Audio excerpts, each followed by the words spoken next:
कहाँ से आएगा बच्चा है।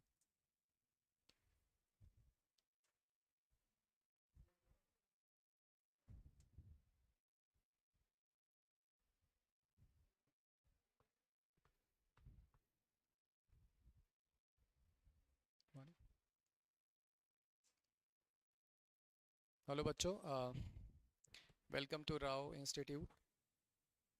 देखिए आज थोड़े लेक्चर हम 11th 12th या जो आने वाले कॉम्पिटिटिव एग्ज़ाम हैं, बोर्ड के एग्ज़ाम हैं, नीट के एग्ज़ाम है, सीयूईटी एग्जामिनेशन है, जीबी पंत एग्जामिनेशन है, उसको लेके हम आगे लेक्चर करेंगे। ठीक है। राव करियर इंस्टीट्यूट देहरादून ये बहुत सारे कॉम्पिटिटिव एग्जामिनेशन करवाते हैं। पन्नगर का एग्ज़ाम हो गया, सीयूईटी एग्ज़ाम है, बोर्ड की तैयारी है, 11th 12th नीट का एग्जामिनेशन है। और हमारे जो बैचेस रेगुलर बैचेस स्टार्ट होंगे वो 1 सितंबर से आपके रेगुलर बैचेस स्टार्ट हैं। अभी हम इंट्रोडक्टरी लेक्चर ले रहे हैं। अभी आज का जो मेरा सेशन होगा वो 12th क्लास का जो सीबीएसई एनसीईआरटी के टॉपिक्स हैं उनको लेके इंट्रोडक्टरी लेक्चर होगा, और लेक्चर में इवोल्यूशन और जेनेटिक्स से स्टार्ट करेंगे। लेकिन जो रेगुलर बैचेस हैं 1 सितंबर से स्टार्ट होंगे। 12th के बोर्ड और सीयूईटी फाउंडेशन बैच को लेके सारी चीज़ें चलेंगी। इसमें CUET ICR examination, GB Pant examination, आपका वाईएस परमार इंस्टीट्यूट जेट का एग्जामिनेशन, डीयू, ये सारा एग्जामिनेशन कंडक्ट करवाते हैं Rao institute, Rao career institute. ठीक है ना। मेरा नाम सिद्धार्थ पंत है और मैं बायोलॉजी लेक्चरर हूँ आपका। और हम जो आज स्टार्ट करेंगे वो क्लास ट्वेल्थ का जो यूनिट है आपकी, क्लास ट्वेल्थ है ना, यूनिट है आपकी सेवेंथ यूनिट में आपका जो मेन यूनिट का नाम है वो है जेनेटिक्स एंड इवोल्यूशन। लेकिन मैंने जो लिखा है वो क्या लिखा है आप जरा देखिए, इवोल्यूशन एंड जेनेटिक्स, है ना। इसके पीछे की वजह बताएंगे अभी। लेकिन इसके पहले थोड़ा सा इंट्रोडक्शन ये देंगे कि क्लास ट्वेल्थ बोर्ड की तैयारी आप करेंगे, साथ साथ सीयूईटी एग्जामिनेशन की तैयारी है, नीट का एग्जामिनेशन देंगे, अदर एंट्रेंस एग्जामिनेशन जो यूजी के होते हैं आप देंगे। तो उसमें ये जो यूनिट है बहुत ही वेटेज रखती है। जो भी एग्जामिनेशन होंगे एमसीक्यू वहाँ पे आएंगे। बहुत ही वेटेज रखने वाली यूनिट है। बहुत सारे एमसीक्यू इस वाले टॉपिक से पूछे जाते हैं, आपके इवोल्यूशन से भी और जेनेटिक्स से भी। लेकिन जरा मैं थोड़ा सा इंट्रोडक्शन देना चाहता हूँ क्लास ट्वेल्थ के टॉपिक्स पे। आपकी जो फर्स्ट यूनिट है क्लास ट्वेल्थ में उसका नाम है रिप्रोडक्शन यूनिट, है ना। उसके आपके चैप्टर है, 3 चैप्टर हैं, वो भी बहुत ज़्यादा इंपॉर्टेंस रखता है। आपकी जो सेकंड यूनिट है यानी यूनिट 7th है उसमें इवोल्यूशन एंड जेनेटिक्स पढ़ाएंगे आपको। ये भी इंपॉर्टेंस रखती है, वेटेज काफ़ी है इसका। इसके अलावा जो एक और यूनिट है उसका नाम है बायोलॉजी एंड ह्यूमन वेलफेयर, जिसमें ह्यूमन हेल्थ एंड डिजीज आता है, माइक्रोब्स आ गया है। एक चैप्टर अभी एनसीईआरटी में आपके गवर्नमेंट ने डिलीट किया था लास्ट ईयर, उसका नाम है strategies for enhancement in food production. ये भी चैप्टर है, लेकिन बहुत सारे जैसे पंतनगर एग्जाम में, पंतनगर का जो एग्जाम होगा आपका उसमें आपके strategies for enhancement in food production से भी क्वेश्चन आते हैं। तो कहने का मतलब है कि बहुत सारे टॉपिक ऐसे हैं जो डिलीटेड हैं आपके बोर्ड एग्जाम में, नीट में, लेकिन बहुत सारे अदर एंट्रेंस एग्जामिनेशन में, यूजी में वो पूछे जाते हैं। ठीक है, तो वो भी डिस्कस करेंगे आगे। इसके अलावा बायोटेक यूनिट है आपकी, जो यूनिट 9th है आपकी क्लास ट्वेल्थ में, यूनिट 9th है बायोटेक। बायोटेक के 2 चैप्टर हैं आपके, biotech principle and processes and biotech application. ठीक है, तो वो भी काफ़ी वेटेज रखता है, उसको किसी और दिन डिस्कस करेंगे हम। आज इंट्रोडक्टरी लेक्चर मेरा इस टॉपिक पे है। और लास्ट यूनिट का नाम क्या है, अक्सर बच्चा वो भूल जाता है। उस यूनिट का नाम है इकोलॉजी। ठीक है ना। और इकोलॉजी के भी बहुत सारे सवाल आते हैं, जैसे आपको पता ही होगा एनवायरनमेंट इकोलॉजी इकोसिस्टम पे बेस बहुत सारे सवाल आ रहे हैं, तो वो भी आजकल बहुत ज़्यादा वेटेज रखता है। नीट और सीयूईटी के एग्जामिनेशन में या अदर यूजी इंट्रेंस एग्जामिनेशन में बहुत सारे टॉपिक इकोसिस्टम और इकोलॉजी के भी आते हैं, वो लास्ट यूनिट। तो देखिए वापस आते हैं हम आज के टॉपिक पे। और मैंने इवोल्यूशन एंड जेनेटिक्स, एक्चुअली आप जब क्लास 12 में पढ़ते हैं तो जेनेटिक्स एंड इवोल्यूशन लिखा होता है, बट मैंने जो लिखा है उसके पीछे की वजह ज़रा देखिए। वजह है यहाँ पे, आपको दिख रहा होगा, मैंने स्क्रीन पे देखिए लिखा है बेसिस ऑफ बायोलॉजी इवोल्यूशन। यानी अक्सर मैं अपनी क्लासेस में कहता हूँ कि अगर किसी बच्चे को बायो समझनी है, रटनी नहीं, अगर समझनी है तो उसको इवोल्यूशन के कॉन्सेप्ट सबसे पहले समझने पड़ेंगे। और इस चीज़ का थोड़ा सा ड्रॉबैक हो चुका है लास्ट 2 सालों से या 3 साल मान लीजिए। जब आपके क्लास 10th में एक चैप्टर हुआ करता था, नाम था उसका हेरिडिटी एंड इवोल्यूशन। क्लियर है। उसमें से आपके गवर्नमेंट ने इवोल्यूशन को डिलीट कर दिया, अब हेरिडिटी बचा है। तो हेरिडिटी के कॉन्सेप्ट तो सीख लेता है, लेकिन इवोल्यूशन का बेस नहीं बन पाता बच्चे का। क्लियर है। तो इवोल्यूशन जो आपका है सबसे बेसिक टॉपिक है अगर आपको बायो समझनी है। अगर बायो समझनी है तो इवोल्यूशन के कॉन्सेप्ट को समझना पड़ेगा। तो मैं अक्सर कहता हूँ अपनी क्लासेस में कि बायो का बेस है, बेसिस ऑफ बायोलॉजी क्या है, इवोल्यूशन। इसलिए मैंने अपने लेक्चर में जो इंट्रोडक्टरी है इवोल्यूशन को पहले दिया। और इसको और ज़्यादा एक्सप्लेन करने के लिए एक फिलोसोफर थे, साइंटिस्ट थे, उनका नाम था टी डॉब्जांस्की। उनका एक स्टेटमेंट है, उसको मैंने देखिए अपनी स्लाइड में ऐड किया है। जो डॉब्जांस्की थे उनका एक स्टेटमेंट बड़ा ही वायरल है, और बहुत सारे जो बच्चे पढ़ते हैं इवोल्यूशन के कॉन्सेप्ट को या जेनेटिक्स के कॉन्सेप्ट को, तो इनका स्टेटमेंट पढ़े बिना आगे नहीं बढ़ सकते। जरा देखिए स्टेटमेंट क्या है। Nothing in biology makes sense accept in the light of evolution. यानी बायो में कुछ भी नहीं है अगर आप इवोल्यूशन के कॉन्सेप्ट को नहीं समझें। क्लियर है। और बहुत सारा बच्चा जो 10th में इवोल्यूशन को मिस करता है, 11th में तो काम चल जाता है उसका, लेकिन 12th क्लास में उसको पढ़ना पड़ता है। और जब आप पढ़ेंगे टॉपिक, तब मैं कॉन्फिडेंस के साथ बोल सकता हूँ ये चीज़, कि जो बच्चा 11th में एनाटमी से डरता है, anatomy of flowering plants, morphology को रटने वाला टॉपिक समझता है, तो उसको या तो प्लांट किंगडम, जो प्लांट किंगडम है, एनाटमी है, मॉर्फोलॉजी है, सेल साइकिल एंड डिवीजन है, ह्यूमन फिजियोलॉजी है, प्लांट फिजियोलॉजी है, अगर आपको समझना है कॉन्सेप्चुअली, तो आपको इवोल्यूशन का थोड़ी सी नॉलेज होनी चाहिए, वो ये चैप्टर देता है आपका। क्लियर है कि नहीं? तो बहुत बेहतरीन लाइन है टी डॉब्जांस्की की, क्या, nothing in biology makes sense accept in the light of evolution. Clear है। तो देखिए अब टॉपिक थोड़ा सा स्टार्ट करते हैं। इंट्रोडक्टरी लेक्चर है, तो मैंने सोचा कि क्यों ना इवोल्यूशन और जेनेटिक्स के जो कंट्रीब्यूटर हैं, जो साइंटिस्ट का कंट्रीब्यूशन रहा है इस टॉपिक पे, उनकी थोड़ी सी पिक्चर बता दी जाए, क्योंकि अक्सर बच्चा एनसीईआरटी में भी बहुत सारे साइंटिस्ट की पिक्चर होती है। इवन मैं अक्सर कहता हूँ कि जो बायो की एनसीईआरटी क्लास 11th की है और 12th की है, उसमें 10 यूनिट हैं, टोटल मिला के 10 यूनिट हैं, 11th की 5 यूनिट और 12th की 5 यूनिट, तो टोटल 10 साइंटिस्ट की पिक्चर है वहाँ। उनमें से एक दो आपको यहाँ मिल जाएंगे, लेकिन मैंने कुछ इवोल्यूशन और जेनेटिक्स पे बेस कंट्रीब्यूटर की यहाँ पे पिक्चर लगा रखी है, जिसमें सबसे पहला जो नाम मैं अक्सर देता हूँ, इनको आप जानते होंगे शायद, इनका नाम है चार्ल्स रॉबर्ट डार्विन। अक्सर बच्चा इनको प्यार से बुलाता है चार्ल्स डार्विन, या डार्विन कह देते हैं। और मैं देखिए अक्सर अपने बैग में रखा रहता हूँ, इनकी किताब है, चार्ल्स डार्विन की बुक है ये, नाम है ओरिजिन ऑफ स्पीशीज़। क्लियर है कि नहीं? ओरिजिन ऑफ स्पीशीज़ जो इन्होंने लिखी थी, वो किस ईयर में लिखी होगी, आइडिया है? एनसीईआरटी ने ओरिजिन ऑफ स्पीशीज़ अभी अपने सिलेबस से हटा दिया, लिखा नहीं है इस बुक के बारे में, लेकिन पुरानी बुक्स में लिखा होता था। इसका पब्लिश ईयर है 1859, यानी चार्ल्स रॉबर्ट डार्विन, जिनको कहते हैं फादर ऑफ इवोल्यूशन, इन्होंने पब्लिश की थी अपनी ये किताब ओरिजिनल। ये तो कॉपी है, कॉपी एडिशन है। ओरिजिनल जो पब्लिश हुई थी 1859, और कहा यह जाता है कि अपने पहले ही दिन, जब ये पब्लिश हुई थी, पहले ही दिन इंग्लैंड में, क्योंकि इंग्लैंड के थे ये, तो इसकी 1400 copy sold out in the market. उस टाइम के हिसाब से बहुत बड़ा अमाउंट था वो, तो आप समझ सकते हैं बहुत बेहतरीन किताब है। लेकिन जो नीट की तैयारी करते हैं, सीयूईटी एग्जामिनेशन की तैयारी करते हैं, उनको ये मैं सिर्फ दिखाता हूँ, उनको मैं कभी बोलता नहीं हूँ कि तुम इसको पढ़ने बैठो, क्योंकि तुम्हारे लिए जो रेफरेंस बुक है, जो मेन बुक है, वो और कुछ नहीं है, एनसीईआरटी। तो मैं कहता हूँ जब मेडिकल कॉलेज पहुँच जाइएगा तब इस बुक को पढ़िएगा आराम से, बहुत बेहतरीन किताब है, और उतना ही बेहतरीन टॉपिक है इवोल्यूशन भी। तो फादर ऑफ इवोल्यूशन कौन है आपके? चार्ल्स रॉबर्ट डार्विन, और 1859, और बुक का नाम मैंने पहले बता दिया है, नाम है ओरिजिन ऑफ स्पीशीज। और आपको एक चीज़ और बता दूं जो एनसीईआरटी में नहीं मिलेगा, मैं थोड़ा प्रीवियस स्लाइड में जाता हूँ। मैंने इनका नाम लिया था डॉब्जांस्की, इन्होंने एक बुक पब्लिश की थी, उस बुक का नाम था genetics and origin of species. तो अगर किसी एंट्रेंस एग्जामिनेशन में ये बुक का नाम आ जाए, genetics and origin of species, मैं यहाँ लिख देता हूँ, देखिए, genetics and origin of species book के राइटर कौन है? डॉब्जांस्की। ये अलग किताब है, तो आप इन दोनों बुक को एक साथ मत मिलाइएगा, ये अलग किताब है। पूरी बुक का नाम है genetics and origin of species, जबकि सिर्फ ओरिजिन ऑफ स्पीशीज जो लिखी गई है वो चार्ल्स रॉबर्ट डार्विन ने लिखी थी 1859। और बाकी सब बातें आगे डिस्कस करेंगे, देखिए, ठीक है। अच्छा, मैंने देखिए और भी पिक्चर लगा रखी है, तो काफ़ी इसमें टाइम लगने वाला है। इन सबको थोड़ा थोड़ा इनका कंट्रीब्यूशन देखिए, कुछ आपके जाने पहचाने भी होंगे। देखिए ये मैं अक्सर इनकी पिक्चर में लगा, तो इनको तो अक्सर बच्चे जानते हैं, इनको बच्चे अक्सर जानते हैं कि एनसीईआरटी में सिर्फ इनका नाम लिखा होता है। एनसीईआरटी क्लास 12 में इनका नाम लिखा है, इनका नाम है अल्फ्रेड रसल वैलेस। इनका नाम है, मैं यहाँ लिखता हूँ, देखिए, Alfred Russell Wallace. Alfred Russell Wallace, या आपके में लिखा होगा अल्फ्रेड वैलेस, ये नाम लिखा है एनसीईआरटी ने। तो मैंने उनकी पिक्चर दिखा दी है यहाँ पे। और इनका जितना कंट्रीब्यूशन है इनसे कम नहीं है। अगर मैं इनको फादर ऑफ एवोल्यूशन कहता हूँ तो बच्चे कहते हैं सर इनको फादर ऑफ एवोल्यूशन क्यों कहा गया? क्योंकि मैं कहता हूँ एवोल्यूशन को समझने के लिए जो सबसे बेहतरीन थ्योरी है उसका नाम है नेचुरल सिलेक्शन थ्योरी।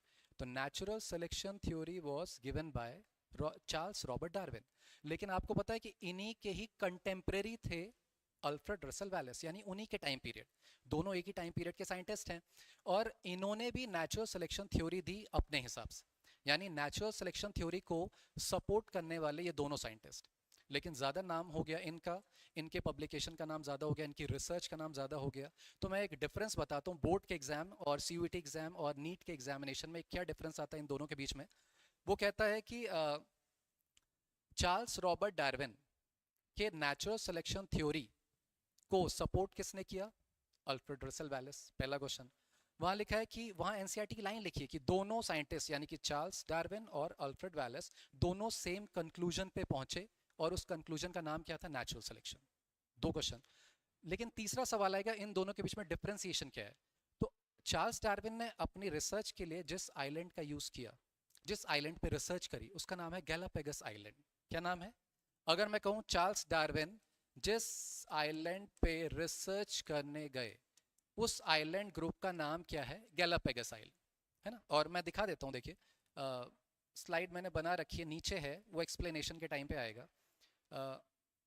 ये देखिए, अगर आपको इस पिक्चर में दिख रहा होगा, ये वर्ल्ड का मैप है।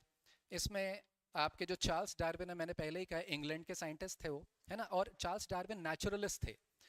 नेचुरलिस्ट मतलब प्रकृति विज्ञानी। तो वो नेचर पे स्टडी करते थे, लेकिन वो अपनी यात्रा, जो समुद्री यात्रा यानी सी वॉयज, जब वो गए सी वॉयज में गए, तो 5 साल की समुद्री यात्रा थी टोटल। वो 1931 से लेकर 1831 से लेकर 1836 तक ये पूरी सी वॉयज में गए। तब वो अलग अलग वर्ल्ड के अलग अलग जगह पे गए, वहाँ उन्होंने डिफरेंट टाइप की बायोडाइवर्सिटी देखी, उसके हिसाब से अपनी रिसर्च बनाई, पब्लिकेशन किया, तब जाके वो क्या कहलाए? Evolutionary biologist. लेकिन वो एक्चुअली क्या थे? नेचुरलिस्ट, है ना। तो जरा देखिए वर्ल्ड मैप में, मैंने कहा वो इंग्लैंड के थे। और यहाँ पे देखिए एक सवाल है बहुत अच्छा, मैं ध्यान दिलाना चाहता हूँ। अगर कोई पन नगर का एग्रीकल्चर एग्जामिनेशन दे रहा है, या नीट में तो नहीं आएगा ये सवाल जो मैं अब बोलने जा रहा हूँ, वो अदर एंट्रेंस एग्जामिनेशन जो यूजी होते हैं उसमें आने लायक है। वो कहते हैं चार्ल्स डार्विन जिस जगह के थे और जहाँ से अपनी सी वॉयज के लिए निकले, समुद्री यात्रा के लिए निकले, वो जगह का नाम क्या था? वो जगह का नाम क्या था? प्लाईमाउथ। जगह का नाम इंग्लैंड में है प्लाईमाउथ, है ना। तो देखिए ये यात्रा जो निकल रही है उनकी सी वॉयज, वो प्लाईमाउथ से निकल रही, जरा ध्यान दीजिएगा। मैं सिर्फ दिखाना चाह रहा हूँ कि ये समुद्री यात्रा यहाँ से निकली, और वो दुनिया भर के अलग अलग, ये अटलांटिक ओशन से होते हुए, ये नॉर्थ अटलांटिक ओशन, ये साउथ अटलांटिक ओशन होते हुए, ये पूरी अपने शिप से, जिस शिप का नाम देखिए यहाँ लिखा है HMS बीगल, ये भी एनसीईआरटी में लिखा है। एनसीईआरटी में शिप का नाम लिखा है HMS बीगल। और बच्चा कभी कभी ना मेरे से पूछता है सर ये HMS का फुल फॉर्म क्या है? तो मैं कहता हूँ शिप का नाम है। तो कहता है नहीं नहीं बताइए। तो इस शिप का नाम था, एक्चुअली वहाँ की क्वीन ने इनको दी थी, इंग्लैंड। तो नाम है हर मेजेस्टी शिप HMS बीगल, है ना। बट ये सब कोई क्वेश्चन आने वाले नहीं है, इन पे कोई सवाल नहीं बनता है नॉर्मली। मैं तो सिर्फ उनका रूट दिखा रहा हूँ कि क्या रूट था डार्विन की आपकी समुद्री यात्रा।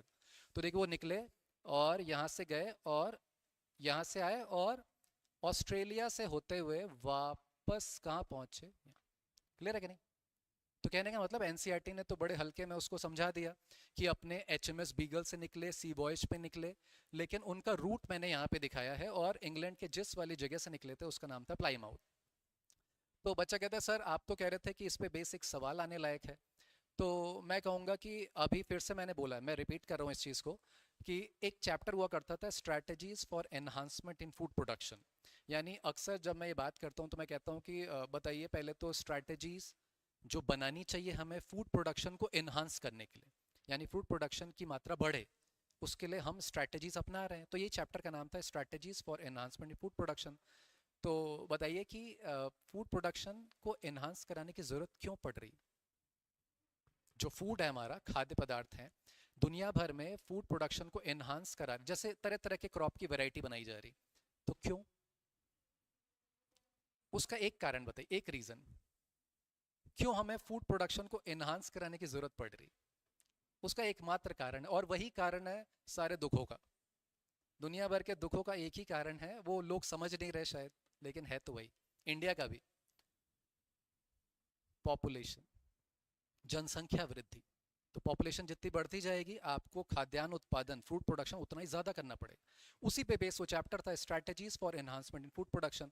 तो अब देखिए, मैं ये कहना चाह रहा हूँ कि ये सवाल जो प्लाई माउथ वाला सवाल है, ये जो प्लाई माउथ वाला सवाल है, ये जो क्वेश्चन है, ये किस चैप्टर से लिंक करता था? स्ट्रैटेजीज वाले चैप्टर से। और वहाँ पे आप पढ़ते थे दो सब टॉपिक, प्लांट ब्रीडिंग, हम कैसे तरह तरह के प्लांट की क्रॉप्स को ब्रीड करवाएं नए नए तरीके से, हाइब्रिडाइजेशन प्रोसेस से, ताकि हम लोगों की बढ़ती हुई जनसंख्या के साथ, बढ़ती हुई पॉपुलेशन के साथ फूड प्रोडक्शन को इन्हांस कर सकें। और दूसरा उसका सब टॉपिक था एनिमल ब्रीडिंग। तो एनिमल ब्रीडिंग में जैसे मेरा एक पोल्ट्री फार्म है, पोल्ट्री फार्मिंग है ना, मुर्गी पालन, और मुर्गी पालन में भी, पोल्ट्री फार्मिंग में भी तरह तरह की ब्रीड्स मैं ला रहा हूँ। तो इंग्लैंड में पाई जाने वाली एक ब्रीड का नाम है प्लाईमाउथ। क्या नाम है? प्लाईमाउथ। यानी कि वो ब्रीड का नाम उस जगह के नाम पे पड़ा है, प्लाईमाउथ जगह का नाम। और वहाँ पाई जाने वाली जो पोल्ट्री यानी कि जो हैन की, चिकन की ब्रीड है, उसका नाम क्या है? प्लाईमाउथ। ऐसे इंडियन किसी ब्रीड का नाम अगर मैं पूछूं, तो एक बड़ा नाम बड़ा अच्छा आता है, मैं अक्सर क्लास में डिस्कस करता हूँ। एक मुर्गा है, चिकन हैन है, उसका नाम है कड़कनाथ मुर्गा, सुना नाम? कड़कनाथ इंडियन ब्रीड, ठीक है ना। एक है असील, असील इंडियन ब्रीड है या बांग्लादेश में पाई जाती है। ऐसी कुछ बाहर की ब्रीड्स होती हैं, कुछ इंडिया की अपनी होती हैं, उनको कहते हैं इंडिजिनस ब्रीड। और जो बाहर की होती है एग्जॉटिक। समझ में आया कि नहीं? तो एक एग्जॉटिक हैन या चिकन की ब्रीड का नाम क्या है? प्लाईमाउथ। कहाँ की होगी? इंग्लैंड की। तो यहाँ से एक सवाल बन जाता है। तो मेरा अक्सर ये रहता है कि भाई जो भी कुछ पढ़ो, क्या पता वो किसी दूसरे टॉपिक से कनेक्ट कर रहा हो, तो उसको छोड़ो मत। यहाँ से भी क्वेश्चन बन गया, क्लियर है कि नहीं? अच्छा ठीक है, ये तो मैं बताऊंगा आगे रूट कैसे कैसे आया। जरा देखिए, वापस आते हैं साइंटिस्ट के कंट्रीब्यूटर वाली पिक्चर पे, वापस आते हैं। अभी तो बहुत सारे हैं। जरा देखिए, तो मैंने कहा अल्फ्रेड रसल वैलेस ने भी कंटेम्परेरी थे डार्विन के, उन्होंने भी किस थ्योरी को सपोर्ट किया था? थ्योरी का नाम है, थ्योरी का नाम है, थ्योरी का नाम क्या है? Natural selection. लेकिन कभी भी नीट या सीयूईटी या जीबीपीयूईटी एग्जामिनेशन में आया, natural selection theory was proposed by Charles Darwin. Support किया था, वही सेम कंक्लूजन पे अल्फ्रेड रसल वैलेस भी पहुंचे थे। लेकिन अब जरा देखिए, फिर से एक सवाल, यहाँ पे फिर से एक सवाल आएगा। आपका नाम क्या है? अर्पिता, है ना? तो जरा देखिए, एक बड़ा अच्छा इसमें सवाल फिर बनेगा, और फिर वहीं से बनेगा। देखिए, मैं फिर उसी पिक्चर को निकाल रहा हूँ। यहाँ वर्ल्ड मैप बना हुआ है। मैंने अभी कहा डार्विन अपनी सी वॉयज पे निकले, और यहाँ से अटलांटिक ओशन से होते हुए Latin American country, south America है ये पूरा, ब्राज़ील से इसके कोस्टल एरिया, अर्जेंटीना के कोस्टल एरिया से होते हुए, चिली के कोस्टल एरिया से होते हुए, यहाँ पे कंट्री इक्वेडोर, यहाँ पे कंट्री उसका नाम है इक्वेडोर। नाम क्या है? इक्वेडोर। इक्वेडोर के जो आपका वेस्टर्न कोस्ट एरिया है, वेस्टर्न कोस्ट एरिया, यहाँ पे एक आइलैंड ग्रुप है। देखिए आइलैंड ग्रुप, इस आइलैंड ग्रुप का नाम क्या है? Galapagos island, Galapagos island. तो डार्विन की जो मेनली रिसर्च थी वो किस आइलैंड ग्रुप में थी? गैलापागोस। लेकिन अभी मैंने नाम लिया अल्फ्रेड रसल वैलेस, उन्होंने भी नेचुरल सिलेक्शन थ्योरी दी, लेकिन वो अपनी रिसर्च के लिए गैलापागोस आइलैंड पे नहीं गए थे। और एनसीईआरटी में उस आइलैंड या उस आर्चीपेलागो ग्रुप, आर्चीपेलागो होता है पानी से घिरा हुआ एरिया पूरा, उसको कहते हैं मलय आर्चीपेलागो। एनसीईआरटी ने मेंशन किया है मलय आर्चीपेलागो, ये जो पूरा एरिया है इसको बोलते हैं मलय, मलेशिया, मलेशिया इंडोनेशिया वाली जो पूरी बेल्ट है, हम उसको कहेंगे मलय आर्चीपेलागो। तो एक मैच द कॉलम वाला सवाल बन गया। अगर सवाल आएगा गैलापागोस आइलैंड पे नेचुरल सिलेक्शन की थ्योरी किसके द्वारा दी गई? Charles Darwin. मलय आर्चीपेलागो पे natural selection theory was given by Alfred Russell Wallace. तो ये डिफरेंस हो गया, क्लियर है कि नहीं? तो ये चीज़ें बस याद रखनी पड़ती हैं, जैसा सवाल आएगा उसके हिसाब से आपको अप्रोच करनी है सवाल के ना। देखिए, फिर आते हैं आगे। मैंने कहा फिर देखिए, दो साइंटिस्ट की पिक्चर एक साथ बनी है, दो की पिक्चर एक साथ है, दो की पिक्चर एक साथ है। इन इन दोनों का नाम है, हम इनको प्यार से कहते हैं ओपेरन एंड हाल्डन। आपके एनसीईआरटी में पूरा नाम लिखा, एनसीईआरटी में लिखा है J S Haldane and Oparin. Oparin Russia के थे, हाल्डन इंग्लैंड के थे, ऐसा लिखा हुआ है वहाँ। और इसको जैसे जैसे चैप्टर आगे कंटिन्यू होगा, हम इनके कंट्रीब्यूशन के बारे में तब डिटेल में पढ़ेंगे। लेकिन अभी बता दूं, इन्होंने एक हाइपोथेसिस दी थी। हाइपोथेसिस समझते होंगे शायद। हाइपोथेसिस का मतलब होता है परिकल्पना, यानी विदाउट एक्सपेरिमेंटेशन। यानी बहुत सारे साइंटिस्ट लोग एक कल्पना करते थे कि ऐसा उस टाइम हुआ होगा तो ऐसा हुआ होगा, इसको बोलते हैं हाइपोथेसिस। उसको हम एक्सपेरिमेंटली फिर प्रूफ करते हैं। तो पूछा जाएगा कि कौन सी हाइपोथेसिस दी थी ओपेरिन और हाल्डन नाम के scientist, Oparin from the Russia, Haldane from the England. तो उस हाइपोथेसिस का नाम है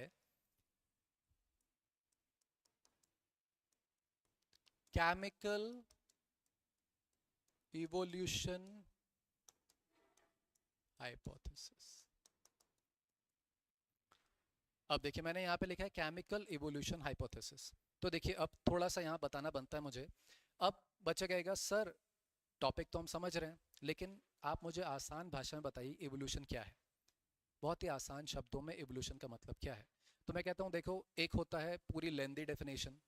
आसान भाषा में मैं कहता हूँ चेंजेस विद टाइम, यानी समय के साथ परिवर्तन।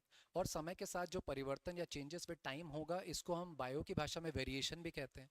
ये किस में होगा? लिविंग ऑर्गेनिज्म में। ये किसी नॉन लिविंग चीज़ों में तो होगा नहीं। यानी लिविंग जो मिलियन बिलियन सालों से चले आ रहे हैं, उनमें समय के साथ साथ होता हुआ परिवर्तन, changes with time is called evolution. ठीक है ना? तो बेसिक डेफिनेशन है। तो कहा जाता है इवोल्यूशन के संबंध में, उसके रिलेशन में कौन कौन सी दो थ्योरी सबसे ज़्यादा एक्सेप्टेबल। तो हम कहते हैं फर्स्ट थ्योरी का नाम है केमिकल इवोल्यूशन थ्योरी, और सेकंड थ्योरी का नाम है biological evolution theory. First theory का नाम क्या है? केमिकल इवोल्यूशन, और सेकंड है बायोलॉजिकल। तो अभी देखिए मैंने सिर्फ केमिकल का नाम यहाँ पे लिखा है, बायोलॉजिकल अभी बताएंगे। तो समझना, केमिकल इवोल्यूशन थ्योरी को एक और नाम से जानते हैं इनऑर्गेनिक इवोल्यूशन।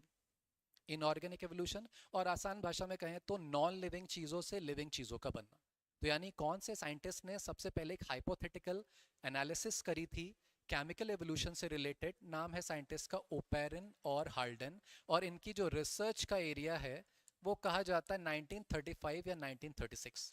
इस दौरान 1935 या 36 में इन्होंने कौन सी थ्योरी दी थी?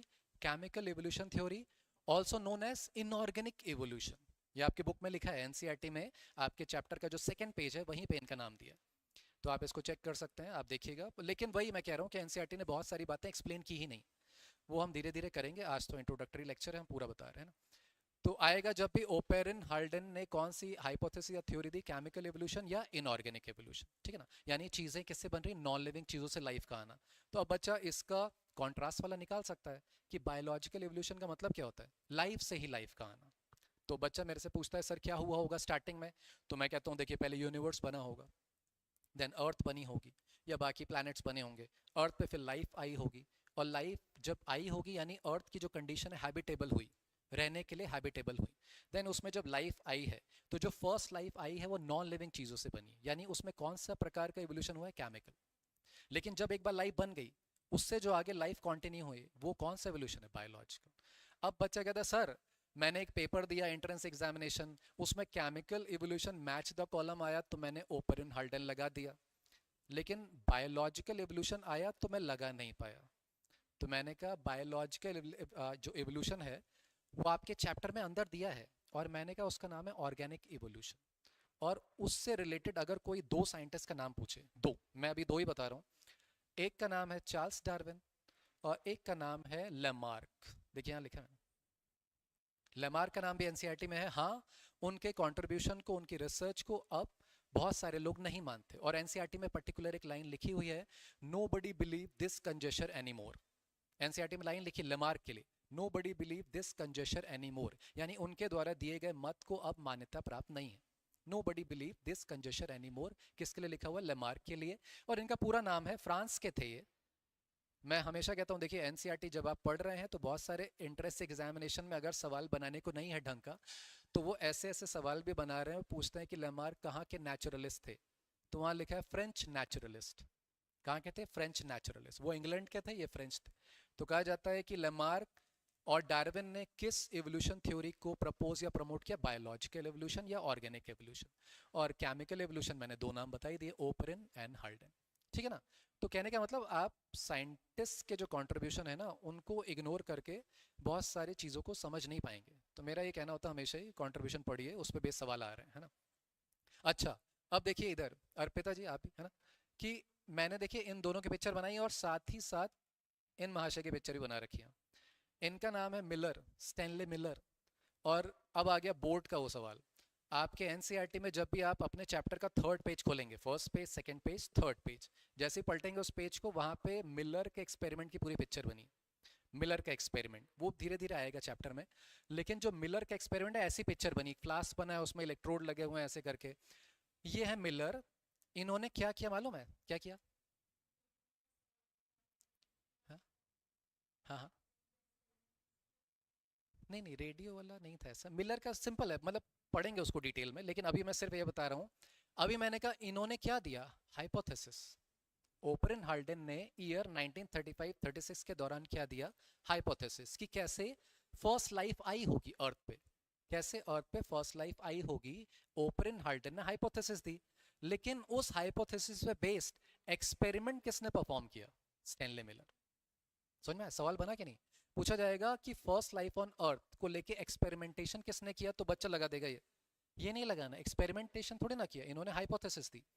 एक्सपेरिमेंटेशन परफॉर्म किया है स्टैनले मिलर। क्या नाम है, स्टैनले मिलर।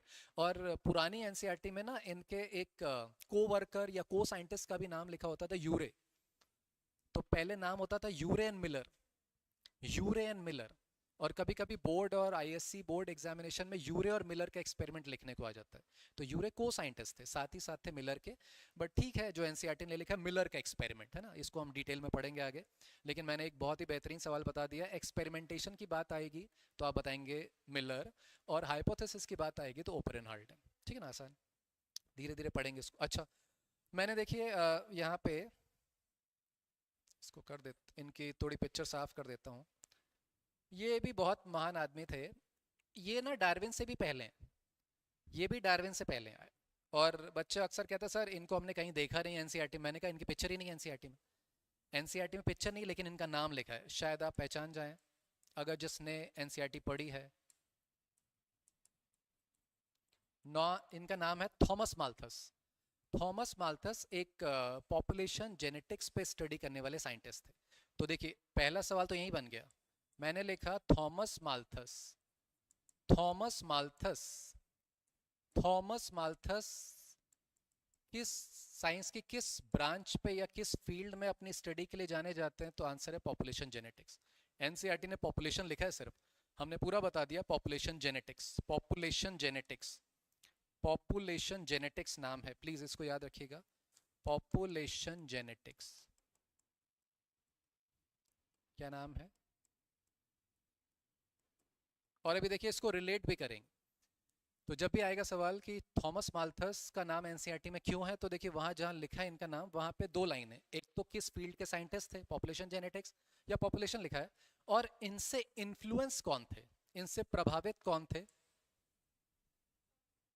चार्ल्स डार्विन किन से इन्फ्लुएंस होकर अपनी नेचुरल सिलेक्शन थ्योरी दी, थॉमस माल्थस। यानी इनकी थ्योरी पॉपुलेशन पे बेस्ड थी, उसी थ्योरी से इंस्पायर्ड होकर इन्फ्लुएंस होकर किसने अपनी नेचुरल सिलेक्शन थ्योरी दी है, चार्ल्स रॉबर्ट डार्विन। तो ये सवाल भी आता है किससे। और इसका एक बहुत ही बेसिक सा फंडा है, मैं बता देता हूँ।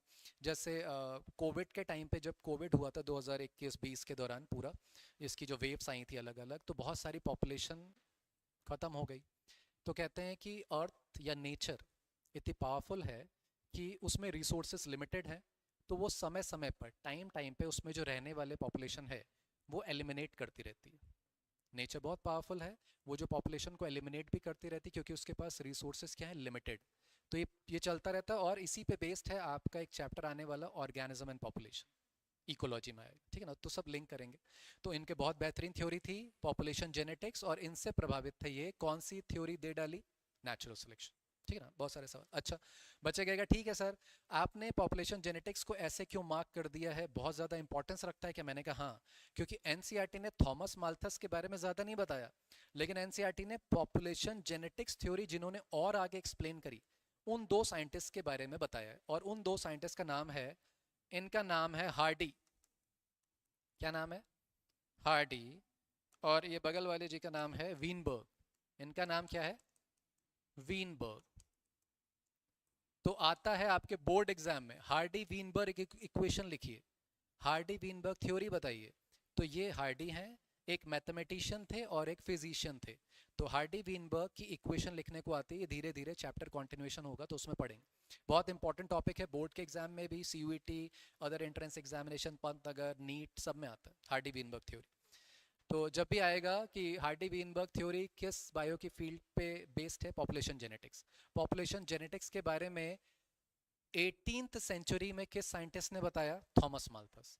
मैं देखिए यहाँ लिख दिया है, थॉमस माल्थस कब आए थे? 18th सेंचुरी में, है ना।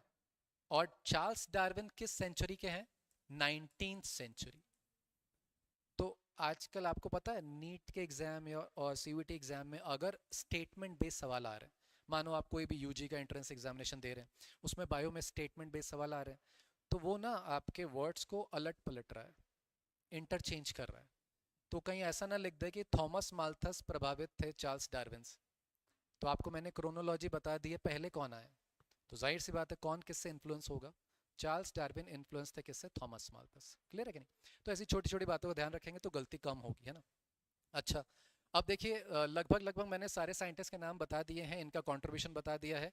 एक साइंटिस्ट बच रहे हैं जो कि मेरे थर्ड मोस्ट फेवरेट हैं। क्या बोला मैंने?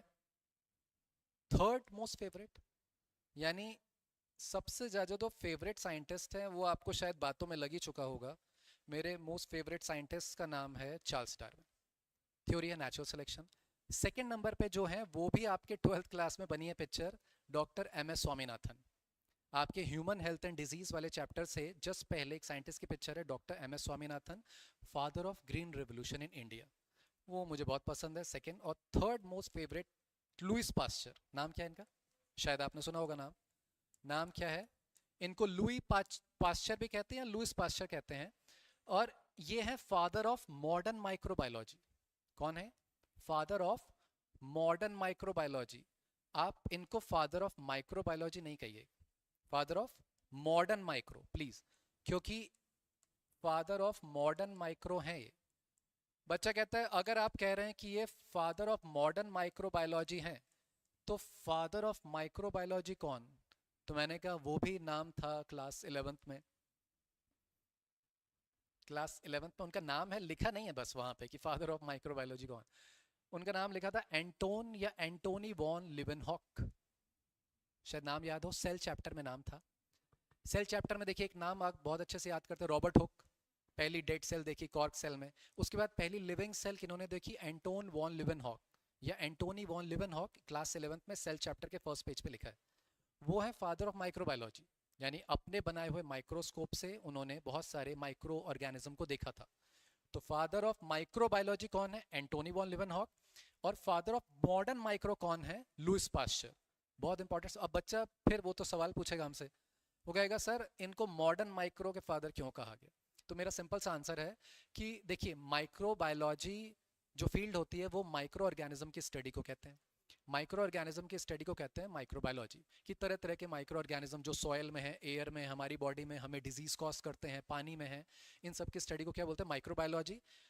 लेकिन जो मॉडर्न माइक्रो है ना, which is purely based on तरह तरह की मेडिसिन, तरह तरह के वैक्सीनेशन, यानी वैक्सीनेशन पे बहुत ज्यादा काम या कंट्रीब्यूशन किस साइंटिस्ट का? Louis pasture.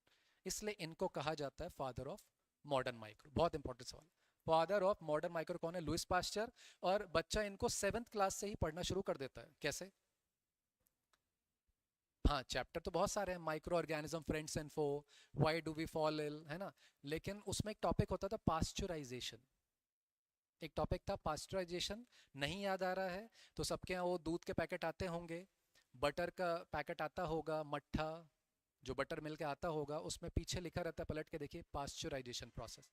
पास्चराइजेशन किसने किया, किसने दिया? लुइस पास्चर, उन्हीं के नाम पे। तो कभी इनके बारे में बताएंगे, हेल्थ एंड डिजीज में पूरा इनका कंट्रीब्यूशन लिखा। इवोल्यूशन में भी है इनका, इनका इवोल्यूशन में भी कंट्रीब्यूशन है, पता है आपको। और वैक्सीनेशन में भी है, डिजीज से संबंधित है। इन्होंने तरह तरह के वैक्सीन बनाई हैं, ठीक है ना। वो बताएंगे कभी आगे और प्रोसेस में। ठीक है, तो देखिए मैंने ऑलमोस्ट 1 2 3 4 5 6 7 8 9 10 10 साइंटिस्ट हैं जो कहीं ना कहीं इवोल्यूशन और जेनेटिक्स से रिलेट करते हैं इन, और कहीं ना कहीं आपके बुक में लिखे हैं। मैंने इसमें से एक भी नाम ऐसा नहीं बताया जो बुक में ना हो, इसमें सारे नाम बुक के हैं। क्लियर है? और भी एक दो जो रह गए वो धीरे धीरे हम चैप्टर में आएंगे, ठीक है। अच्छा, समझ में आया बात? अच्छा, अब देखिए जो चैप्टर है वो उसको मैंने कहा देखो आपको बायो पढ़ने का तरीका ये है, रटना ना पढ़े, कॉन्सेप्चुअली पढ़ें। तो सबसे पहले अपने चैप्टर्स को सेगमेंटेड पार्ट में बांटें। कि मेरे अगर बड़े चैप्टर हैं, जैसे मॉलिक्यूलर बेसिस ऑफ इनहेरिटेंस बड़ा चैप्टर है, तो बच्चे कहता सर कैसे करें, तो मैं कहता हूँ उसको सेगमेंट में बांटिए ना आप। उसमें डीएनए पढ़िए, आरएनए पढ़िए, ह्यूमन जीनोम प्रोजेक्ट पढ़िए, डीएनए फिंगरप्रिंटिंग पढ़िए, तो अलग अलग उसको सेगमेंट में बांटिए। तो ये भी बहुत बड़ा चैप्टर तो नहीं है, लेकिन ठीक ठाक चैप्टर है, तो मैंने इसको सेगमेंट में बांट दिया है। एक इसमें इंट्रोडक्शन दिया है, इसमें यूनिवर्स के ओरिजिन की बातें की गई हैं, इसमें अर्थ के फॉर्मेशन की बातें की गई हैं, यहाँ लाइफ कैसे आई ये बातें की गई हैं, यहाँ लाइफ के ओरिजिन को लेके क्या क्या थ्योरीज दी गई हैं उनकी बातें की गई हैं। क्लियर है? और इवोल्यूशन से रिलेटेड क्या क्या एविडेंस है। जैसे अक्सर बच्चा मुझसे कहता है कि सर क्या सबूत है, क्या एविडेंस, क्या प्रमाण है कि इवोल्यूशन हुआ है, ऐसा बोलता है। तो मैं कहता हूँ देखो, सबसे खास एविडेंस तो है आपके पास फॉसिल्स। क्या है? फॉसिल्स। और फॉसिल तो नहीं है मेरे पास एग्जैक्टली exactly, लेकिन मैं अपने पास अक्सर एक चीज़ लेके चलता हूँ, स्टोन है। और देखिए अब ये जो मैं लाया था ना, ये मैं लाया था वेस्टर्न घाट के कोस्टल रीजन्स। इंडिया का जो वेस्टर्न घाट एरिया है उसके जो कोस्टल इलाके हैं वहाँ से मैं इसको लाया था। और सह्याद्री की हिल्स हैं, वेस्टर्न घाट है पूरा, और कोस्टल इलाके हैं। तो सी के पास से मैंने ये रॉक कलेक्ट किया, और इसका मैंने carbon dating analysis, radio active carbon dating analysis करते हैं किसी भी उसकी रॉक की एज पता करने के लिए, डेट पता करने के लिए, डेटिंग डेटिंग एनालिसिस है ना। तो जब मैंने इसको पुणे में इंस्टीट्यूट है एनसीसीएस, वहाँ पे इसकी डेटिंग करवाई थी जब महाराष्ट्र में गया था वेस्टर्न घाट, तो ये है 2.4 MYA। ये जो मेरे पास में है ये कितना पुराना रॉक हो सकता है, अप्रॉक्सीमेटली 2.4 MYA मतलब क्या है?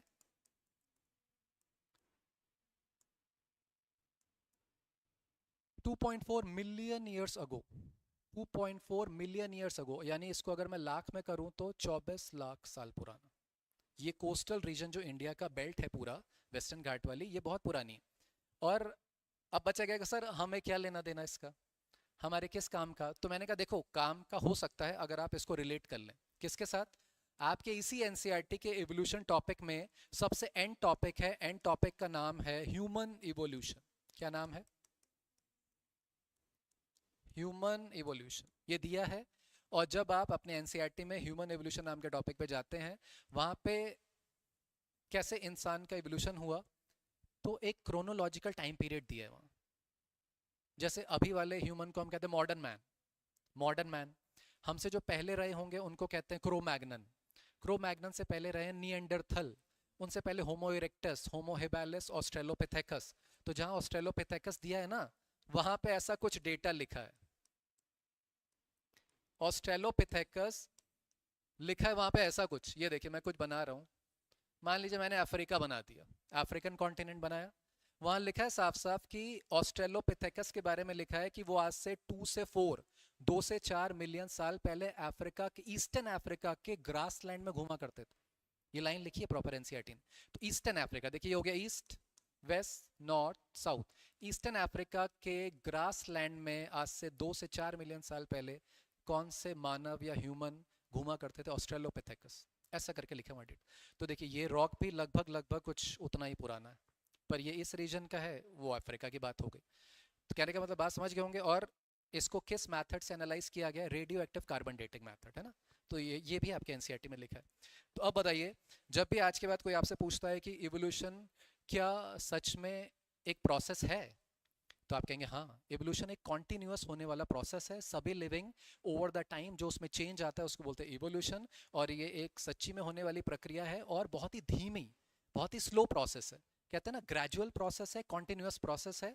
और इसका एविडेंस है, और सबसे बेहतरीन एविडेंस तुम्हारे पास क्या है? फॉसिल। कोई पूछे आपसे सबसे अच्छा एविडेंस बताने का कि इवोल्यूशन हुआ है, क्या है? फॉसिल्स, है ना।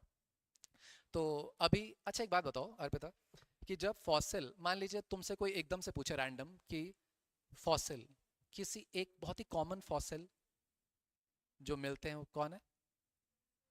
कोई एक एनिमल है जिसके फॉसिल मिलते हैं और फिर हम उस पर पिक्चर बनाते हैं। डायनासोर, सबसे पहले डायनासोर का आता है, या ह्यूमन स्कल भी मिलते हैं। बट मैंने कहा कोई एनिमल जिस पे बेस मूवीज बनती हैं, वो है डायनासोर। और डायनासोर के भी फॉसिल मिलते हैं, और उन्हीं फॉसिल के बेसिस पे हमने स्टडी करके पता लगाया है कि जो डायनासोर लास्ट अर्थ से एक्सटेंट हुए थे, कितने टाइम पहले एक्सटेंट हुए, ऐसा एनसीईआरटी ने लिखा है। एनसीईआरटी ने ये डेटा लिखा है। एनसीईआरटी कहती है कि डायनासोर का एक्सटेंशन आज से कितने साल पहले हुआ, 65 मिलियन ईयर्स अगो। समझ रहे हैं आप? और ह्यूमन के आने के बहुत टाइम पहले डायनासोर थे और वो एक्सटेंट हो गए ड्यू टू क्लाइमेटिक चेंज, ऐसा करके लिखा है। तो कहने का मतलब उनके फॉसिल मिलते हैं आपको, और उनके फॉसिल के बेस पे हमने उनकी जो कार्बन डेटिंग और अदर मेथड भी डेटिंग करी, पता लगाया कि ये इतने पुराने फॉसिल है ना, ऐसे करके वो आएगा। तो ये इंट्रोडक्शन वाला पार्ट है, मतलब इंट्रोडक्शन है ओरिजिन ऑफ यूनिवर्स। अभी बताते हैं अर्थ का ओरिजिन कैसे हुआ, लाइफ का ओरिजिन कैसे हुआ। लाइफ, अच्छा एक बात बताओ, अर्थ पे जो लाइफ आई है, अर्थ पे लाइफ सबसे पहले कहाँ आई, लैंड में या वाटर में? आंसर है पानी, वाटर। जो लाइफ सबसे फर्स्ट लाइफ आई अर्थ पे वो पानी में आई, वाटर में। तो इसके बारे में भी हम डिस्कस करेंगे कि लाइफ ओरिजिन ऑन अर्थ, तो इसका सीधा आंसर है वाटर, सबसे पहले पानी में आया। और बच्चा कहता है तो वो कहता है सर आपने जो ये फर्स्ट इमेज लगा रखी थी, क्या इसका भी कुछ रिलेशन है? मैंने कहा हाँ, ये क्रोनोलॉजी तो दिखा रहा हूँ मैं कि ऑर्गेनिज्म, देखिए सिंपलेस्ट ऑर्गेनिज्म है, इवॉल्व हो रहे हैं, इवॉल्व हो रहे हैं, इवॉल्व हो रहे हैं। ये मिलियन सालों में इवॉल्व होके देखिए मैच्योर प्लांट, मॉडर्न प्लांट बन गए हैं, एंजियोस्पर्मिंग फ्लावरिंग प्लांट बन गए हैं। लेकिन ये ऐसे इवॉल्व होके बने, इसी पूरी प्रोसेस को हमने क्या बोला, इवोल्यूशन। और ये जो बना है ये कौन है, माइक्रो ऑर्गेनिज्म, यानी हमने इसको कह दिया बैक्टीरिया, मान लो हमने कह दिया बैक्टीरिया। और ये बैक्टीरिया जो शुरुआत में आए थे, शायद आपको 11th का याद हो, 11th में एक बैक्टीरिया के ग्रुप का नाम है Archie bacteria. Archie bacteria, archaea का मतलब ही होता है प्राचीन, एंशियंट, है ना। तो ये सबसे पहले अर्थ पे आए और ये ऐसे एरिया में आए जहाँ पे एक्वाटिक एरिया था। सबसे पहले लाइफ कहाँ पे आई है, पानी में, वाटर में, है ना। तो ये पूछा जाता है, ठीक है। अच्छा, ठीक है। अच्छा अब देखिए नेक्स्ट स्लाइड। ये स्लाइड में मैंने ये क्या किया, मैंने कुछ नहीं किया, मैंने ये बताने के लिए पिक्चर लगाई है एनसीईआरटी की कि देखिए इवोल्यूशन बहुत ही वास्ट टॉपिक है, जेनेटिक्स बहुत ही वास्ट टॉपिक है। एटलीस्ट आपका पहला कर्तव्य ये है कि एनसीईआरटी को पहले कवर कर लें। एनसीईआरटी के सबसे पहले ये कॉन्सेप्ट समझने के लिए बहुत ज़्यादा बियॉन्ड अदर रेफरेंस बुक में मत जाएं। पहले एनसीईआरटी के कॉन्सेप्ट को समझ लें, देन उसको कंप्लीट करने के बाद देन बहुत सारी रेफरेंस बुक है वो हमसे पूछ लेना। क्योंकि मैं अक्सर कहता हूँ कि टीचर ही आपको बताएगा कि कितना बियॉन्ड जाना है, आपको नहीं पता रहता, फिर आप उसमें खो जाते हैं, इंटरेस्ट आने लगता है, फिर जो बोर्ड का एग्जाम है और जो नीट है, सीयूईटी, वो सब धरा रह जाए, है ना। तो इसलिए मैंने ये पिक्चर लगाई है। और क्यों लगाई है, क्योंकि अभी मेरा जो पहला टॉपिक था उसमें क्या लिखा था, इंट्रोडक्शन। आज मैं वैसे भी इंट्रोडक्शन ही दे रहा हूँ, तो ये इंट्रोडक्टरी पेज है। और इसकी स्टार्टिंग देखिए एक वर्ड से हुई है, नाम लिखा है इवोल्यूशनरी बायोलॉजी। मान लीजिए मैंने इवोल्यूशन पे स्टडी करी, तो मैं क्या कहलाऊंगा, इवोल्यूशनरी बायोलॉजिस्ट। वैसे मैं इवोल्यूशनरी बायोलॉजिस्ट नहीं हूँ, मैं बाय प्रोफेशन क्या हूँ, माइक्रोबायोलॉजिस्ट, जिसने किस पे स्टडी करी, माइक्रो ऑर्गेनिज्म। लेकिन अगर मैंने इवोल्यूशन पे स्टडी की होती तो मुझे क्या बुलाते, इवोल्यूशनरी बायोलॉजिस्ट। क्लियर है कि नहीं? और मैं आपको ये चीज़ इसलिए बता रहा हूँ, ये स्लाइड लगाने के पीछे मकसद है कि बहुत सारे बच्चे नीट में एग्ज़ाम देते हैं, मैंने देखा है, मैंने पढ़ाया भी है पहले। तो वो नीट का एग्ज़ाम दिए जा रहे हैं 2 साल 4 साल 5 साल, शायद उनको इस बात का अंदाज़ा नहीं है कि बायो में भी बहुत सारे ऑप्शन हैं। और वो ऑप्शन बता रहा है, जैसे राव इंस्टीट्यूट यही तो करवा रहा है आपके अदर एंट्रेंस एग्जामिनेशन की तैयारी, उसमें बहुत सारे स्कोप, इवोल्यूशन के बहुत सारे स्कोप, इवोल्यूशन की फील्ड में बहुत सारे स्कोप। क्लियर है? तो मेरा कहने का मतलब है, तो वो बनेंगे एवोल्यूशनरी बायोलॉजिस्ट, तो अच्छी अच्छी फील्ड है ना। अच्छा, इसमें सिर्फ इतना ही पढ़ रहा हूँ, सिर्फ पढ़ रहा हूँ इंट्रोडक्शन और कुछ नहीं, क्योंकि एनसीईआरटी बेस्ड सवाल आते हैं। कहता है evolutionary biology is a study of history of life form on earth. Earth पे जो लाइफ आई है उसकी पूरी की पूरी हिस्ट्री हम किस बायोलॉजी की फील्ड में पढ़ते हैं, एवोल्यूशनरी बायोलॉजी। कहता है व्हाट एग्जैक्टली इज इवोल्यूशन, मैंने कहा changes with time, variation with time. Living organism में मिलियन बिलियन सालों में होने वाले जो परिवर्तन है, वेरिएशन, उसी को बोलते हैं evolution. To understand the process in the flora and fauna. वहां पे देखिए क्या लिखा है, वहां पे लिखा है फ्लोरा एंड फौना। समझते हैं ये चीज? Flora means plants, fauna means animals. तो flora, fauna, even micro organisms, जो आपको दुनिया भर में अर्थ पे इतनी ज़्यादा बायोडाइवर्सिटी दिखती है, तो क्या ये बायोडाइवर्सिटी शुरुआत से थी? अर्थ पे जब शुरू हुआ होगा, ओरिजिन हुआ होगा, तब से तो ऐसी बायोडाइवर्सिटी थी नहीं, ये तो मिलियन सालों में चेंज होके बनी है। तो इसी चेंज को पढ़ने के लिए हम किस बायो की ब्रांच का सहारा लेते हैं? इवोल्यूशन। बहुत आसान है। तो अब इस पे बेस देखिए, एक सवाल आया, बहुत ही अच्छा सवाल है। बच्चा कहता है कि सर, क्या अर्थ पे, देखिएगा हाँ, उसका क्वेश्चन क्या है, समझना इस चीज को। हाँ, मैं यहाँ पे एक्सप्लेन करता हूँ थोड़ा सा। ये पूरी एनसीईआरटी की लाइनें हैं, पूरी लाइनें एनसीईआरटी की है, मैं यहाँ पे लिख रहा हूँ। बच्चा कहता है कि अर्थ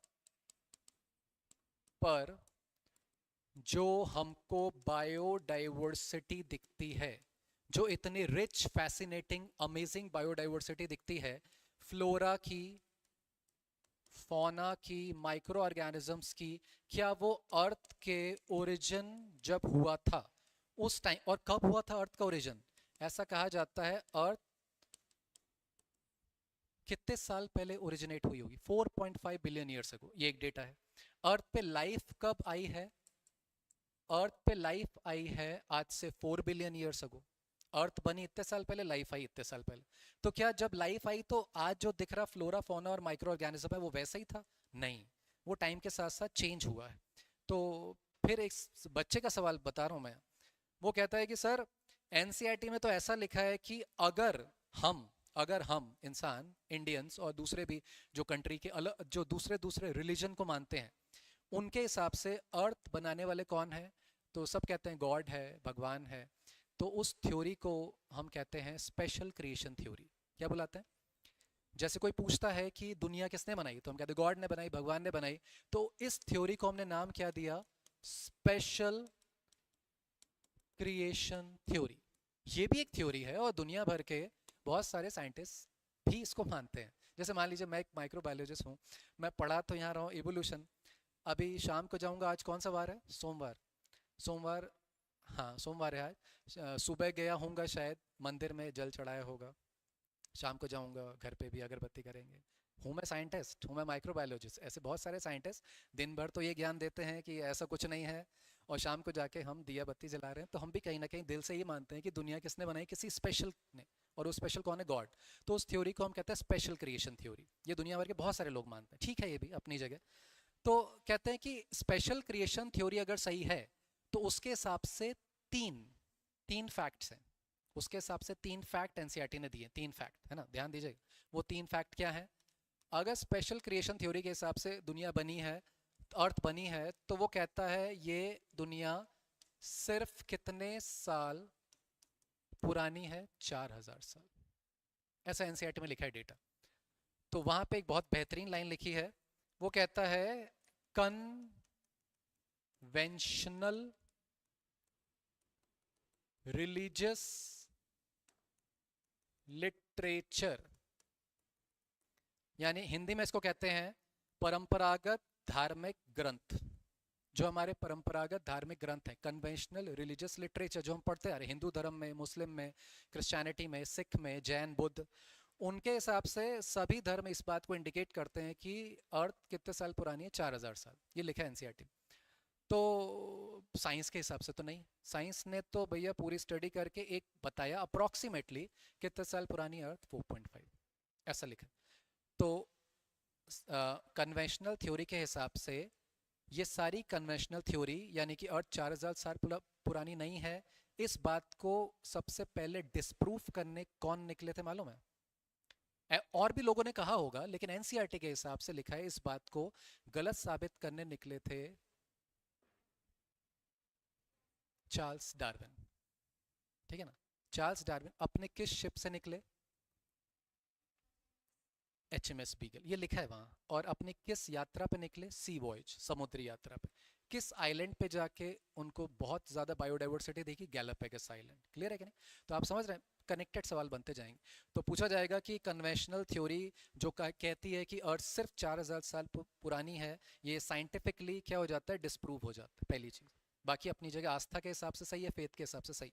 अच्छा, फिर दूसरा वहां पे लिखा है कि जो कन्वेंशनल लिटरेचर है वो ये भी कहते हैं कि अर्थ में जो बायोडाइवर्सिटी पहले थी वही आज भी है, वही आगे भी रहेगी। यानी कन्वेंशनल थ्योरी के हिसाब से अर्थ में जो बायोडाइवर्सिटी फौना फ्लोरा की दिखती है वो पहले भी ऐसी ही थी, आज भी ऐसी है, आगे भी ऐसी ही रहेगी। लेकिन साइंस के हिसाब से ये गलत है, क्योंकि बायोडाइवर्सिटी ऐसी नहीं थी, ये चेंज होती जा रही। तीसरा वहाँ पे लिखा है पॉइंट या फैक्ट, वो कहता है लिटरेचर, कन्वेंशनल लिटरेचर के हिसाब से लिखा है कि ह्यूमन जैसा पहले आया था आज भी वैसा ही है, आगे भी वैसा ही रहेगा। तो इस बात का मैं सबूत लाया हूँ। ये देखिए, नहीं रहेगा, वो चेंज हो रहा है, क्योंकि इवोल्यूशन एक प्रक्रिया है, प्रोसेस। और इसमें देखिए, ये मान लो ये होमोसेपियंस, ये कौन है? होमोसेपियंस यानी मॉडर्न मैन। हमसे पहले निएंडरथल मैन, निएंडरथल की डेट देखिए यहाँ पे लिखा है 50,000 साल पहले, 50,000। और आपके एनसीईआरटी ने, जो आपकी एनसीईआरटी ने लिखा है वो ऐसा लिखा है कुछ। एनसीईआरटी ने बोला है कि अभी जो मॉडर्न मैन है उनको कहते हैं होमोसेपियंस। ये आया है लगभग, मैं लिख देता हूँ, मान लो ये आया है 20,000 साल पहले, ठीक है, 20,000 मॉडर्न मैन। इसके पहले जो रहे हैं उस मानव का नाम था, उस मैन का नाम था क्रोमैग्नन।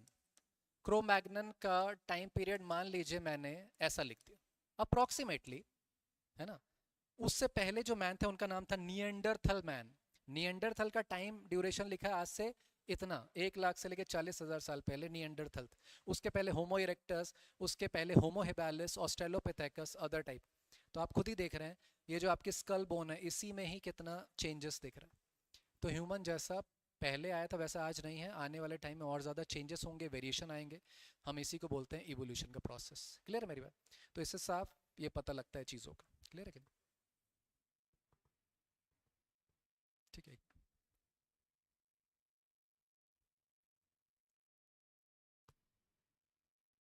10, ठीक है ना मेरी बात, है ना? समझ में आ रही मेरी टॉपिक, है ना? टॉपिक को कनेक्ट करिए, है ना? ठीक है, अच्छा, वापस आते हैं, कहाँ पे हम थे? हम थे इस पेज पे ना, ठीक है। वो पेज अभी धीरे धीरे जब और ये भी सही बात है कि देखिए जब भी आप पढ़ें तो एनसीईआरटी सामने रख के पढ़ें। एनसीईआरटी सामने रख के पता लगता है कि हम किस दिशा की तरफ जा रहे हैं, कहाँ जा रहे हैं। हम बहुत ज़्यादा बियॉन्ड तो नहीं जा रहे। मैंने पहले कह दिया, बियॉन्ड जाएगा कौन? टीचर। वो कहानी बताने के लिए जाना पड़ता है, लेकिन मैं फिर कहता हूँ वापस आपको आना पड़ेगा, है ना? ठीक, ठीक, ठीक है ना मेरी बात? हाँ, अच्छा। अब देखिए नेक्स्ट टॉपिक, नेक्स्ट मैं यहाँ ये ले जाना चाह रहा हूँ इसलिए, और यहाँ पे थोड़ा सा एक करेक्शन है। आप अगर पुरानी एनसीईआरटी फॉलो कर रहे हैं, पुरानी एनसीईआरटी में जो यूनिवर्स के ओरिजिन का टाइम पीरियड लिखा था, वो लिखा था वो लिखा था ऑलमोस्ट 20 बिलियन ईयर्स अगो। पुरानी एनसीईआरटी, ओल्ड एनसीईआरटी। तो बहुत सारे बच्चे ओल्ड को भी फॉलो करते हैं, क्योंकि बहुत सारे टॉपिक न्यू में डिलीटेड हैं, तो पुराना कॉन्सेप्ट पढ़ते हैं। लेकिन जो नए में चेंजेस आए हैं उनको भी आप देखते चलें, बहुत सारे चेंजेस, है ना? तो 20 बिलियन लिखा है, लेकिन फिर जो करेक्शन आया है वो मेरे हिसाब से एनसीईआरटी ने ये कर दिया। और यहाँ पे देखिए 13.7 लिखा है। बहुत सारी इंटरनेशनल पब्लिकेशन में 13.7 भी लिखा रहता है, 13.8 भी लिखा रहता है। हम एनसीईआरटी के हिसाब से जाएंगे तो 8 कर दें, ठीक है ना? हम एनसीईआरटी, क्योंकि आप समझ रहे हैं ना, बहुत सारे एंट्रेंस एग्जामिनेशन में वही डेटा सही माना जाता है जो एनसीईआरटी में लिखा है। उसमें आप कुछ नहीं कर सकते, आप चैलेंज भी नहीं कर सकते उसको, है ना? ठीक है। तो देखिए, ये नासा वालों ने भी कहा है, जो अमेरिका की स्पेस एजेंसी, उसके हिसाब से भी 13.8 बिलियन ईयर्स अगो यूनिवर्स बना, है ना? तो ठीक है। और यूनिवर्स का जो ओरिजिन हुआ है वो किस थ्योरी को हम सबसे ज़्यादा एक्सेप्टेबल मानते हैं? बिग बैंग थ्योरी, है ना?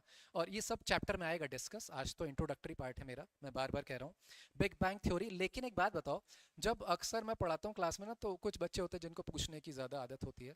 वो मुझसे कहते हैं कि सर बिग बैंग थ्योरी किसने दी?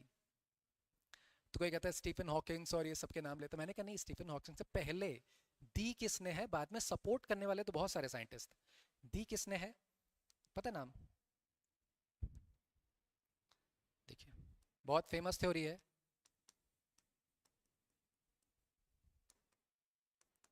Big bang theory was given by George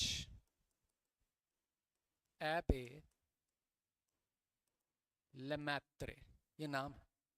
और इस दौरान दी, क्योंकि इसमें भी कॉन्ट्रडिक्शन मिलता है, कहीं 1927 लिखा रहता है, कहीं 1931 होता है। हमने लिख दिया 27 से 31। हो सकता है ये पब्लिकेशन का टाइम हो ना, कि स्टडी करता है आदमी, फिर पब्लिक जो आपका पब्लिश करता है चीज़ों को। नाम है जॉर्ज एबे लेमैत्रे, ये नाम है। कहीं कहीं लिखा रहता है जॉर्ज लेमैत्रे, या कहीं कहीं लिखा होता है लेमैत्रे, है ना। बहुत फेमस फिलोसफर भी थे। और जॉर्ज लेमैत्रे वो थे फादर, चर्च के फादर। हाँ, एक्चुअली एबे का मतलब किसी लैंग्वेज में शायद स्वीडिश या फ्रेंच या किस में एबे को फादर ही कहा, चर्च का ना। तो उन्होंने ही दी है थ्योरी ना, बिग बैंग थ्योरी ऐसे करके, ठीक है, जॉर्ज एबे लेमैत्रे। अच्छा, फिर बच्चा कहता है सर ये थ्योरी कैसे एक्सप्लेन करती है, तो ये सब आएगा चैप्टर में, अभी हम सिर्फ इंट्रोडक्शन पे जा रहे हैं। इस थ्योरी के हिसाब से सिंपल बता देता हूँ कि पार्टिकल का कोलिजन हुआ, कहा जाता है प्रोटॉन पार्टिकल थे, लार्ज हेड्रॉन कोलाइडर, उसका एक्सपेरिमेंट हुआ है, बहुत सारी चीज़ें हैं, पार्टिकल कोलाइड हुए और होता था अनइमेजिनेबल एक्सप्लोजन, अनइमेजिनेबल एक्सप्लोजन था और आपका यूनिवर्स एक्सपैंड होने लगा। यूनिवर्स का एक्सपेंशन आज भी जारी है, यूनिवर्स का एक्सपेंशन आज भी कंटिन्यू है, आज भी यूनिवर्स फैलता जा रहा है, नई नई गैलेक्सीज बनती जा रही हैं। उस टाइम पे ऐसे ही हुआ, पार्टिकल कोलाइड हुए, आपका एक्सपेंशन हुआ, नई नई गैलेक्सीज बनती जा रही हैं, उसी में आपके प्लैनेट्स बने होंगे, क्लाउड्स बने होंगे, कंडेंसेशन हुआ होगा, उसी में आपकी अर्थ बनी। तो सिंपल यहाँ पे कुछ नहीं करना है आपको, इतना याद रखना है 13.8 BYA किसके ओरिजिन को बताता है, यूनिवर्स। थ्योरी का नाम बिग बैंग थ्योरी, जो हाईली एक्सेप्टेबल थ्योरी है, गिवन बाय जॉर्ज लेमैत्रे। उसके बाद किसी और प्लैनेट के विषय में तो पढ़ना है नहीं, हम सीधे अर्थ के फॉर्मेशन का टाइम पीरियड बताएंगे 4.5। मैं क्रोनोलॉजी लिख रहा हूँ, देखिए। फिर अर्थ पे लाइफ कब आई है, तो आप कहते हैं 4 बिलियन ईयर्स अगो। क्लियर है कि नहीं। अर्थ पे पहले नॉन सेलुलर ऑर्गेनिज्म, जिनमें सेल ही नहीं थे, बच्चे कहते हैं जैसे जैसे वायरस, वायरस लाइक पार्टिकल, उनको कहते हैं नॉन सेलुलर। तो नॉन सेलुलर ऑर्गेनिज्म के आने का टाइम पीरियड लिखा है एनसीईआरटी ने 3 बिलियन ईयर्स अगो। ये मैं डेट बता रहा हूँ सारी जो लिखी है एनसीईआरटी ने, ये भी याद रखनी पड़ेगी। तो मैं यहाँ लिख रहा हूँ, देखो, पहले नॉन सेलुलर का टाइम पीरियड है 3। मैंने कहा ये अर्थ पे लाइफ आने का ये है, अर्थ के फॉर्मेशन का ये है, और ये यूनिवर्स के ओरिजिन का टाइम पीरियड है। क्लियर है कि नहीं, क्रोनोलॉजी। और देखिए एनसीईआरटी ने एक और डेटा लिखा है, ये देखिए, पहले सेलुलर ऑर्गेनिज्म के आने का जो टाइम पीरियड लिखा है अप्रोक्सीमेटली वो है 2 बिलियन ईयर्स अगो। या इसको उन्होंने ये भी लिखा है, बात वही है, चाहे मैं लिखूं 2 बिलियन ईयर्स अगो, चाहे लिखूं 2000 MY, है ना। ठीक है, तो ऐसे ऐसे डेटा दिए वहाँ। ठीक है, और भी बहुत सारे डेटा हैं जो आगे धीरे धीरे पढ़ेंगे हम। मैं ऐसे ही लिख रहा हूँ रफली, जैसे वहाँ 550 मिलियन ईयर्स अगो की बातें की गई हैं, वहाँ 350 मिलियन ईयर्स अगो की बातें की गई हैं। अभी मैंने बोला 65 मिलियन ईयर्स अगो कौन डिसअपियर हुए थे, डायनासोर। आप समझ। तो मैं सिर्फ क्या बता रहा हूँ, आपके चैप्टर में दी गई क्रोनोलॉजिकल ईयर, ये सब आपको चैप्टर जब एंड हो जाएगा ना, तो जैसे जैसे आप पढ़ते जाएंगे, आपने जहाँ नोट्स बनाएंगे उसमें क्रोनोलॉजी का भी टाइम पीरियड लिख, तो एंड में फिर याद रहता है कि इस दौरान क्या हुआ था, इस दौरान क्या हुआ था ना। अभी जैसे अर्पिता मैंने बताया, वो अभी वाले मॉडर्न मैन का नाम क्या है, होमोसेपियंस, ठीक है ना। उससे पहले जो आए थे क्रोमैग्नन, निएंडरथल, होमो इरेक्टस, होमो हेबेलिस और ऑस्ट्रेलोपिथेकस। कितने मिलियन साल पहले अफ्रीकन ग्रासलैंड में घूमा करते थे, ऐसा लिखा है। हाँ, वहाँ 2 भी लिखा हुआ एक जगह, और लिखा है 224, ऐसा भी लिखा है, ईस्ट अफ्रीकन ग्रासलैंड। और आपको मालूम है, बच्चा जो ज्योग्राफी सोचता है कि मैंने एसएसटी 10 तक छोड़ दी, थोड़ा ज्योग्राफी के कॉन्सेप्ट आते हैं, वहाँ लिखा है कि ईस्ट अफ्रीकन ग्रासलैंड में तंजानिया और इथियोपिया जैसी कंट्री में वो घूमा करते थे। जहाँ आज के टाइम तंजानिया है, जहाँ आज के टाइम इथियोपिया है, वहाँ पे कभी पुराना ह्यूमन मानव 2 मिलियन ईयर्स अगो उस ग्रासलैंड में घूमा करता था ना, ऐसे करके। ठीक है, अच्छा, तो आप समझ गए बिग बैंग, इसके बारे में बताएंगे डिटेल में।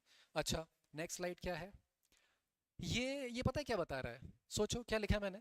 लिखा है फॉर्मेशन ऑफ अर्थ। तो पहला सवाल दिमाग में क्या आया, फॉर्मेशन ऑफ कितने टाइम पहले हुआ। हाँ, यानी अर्थ का ओरिजिन, ठीक है।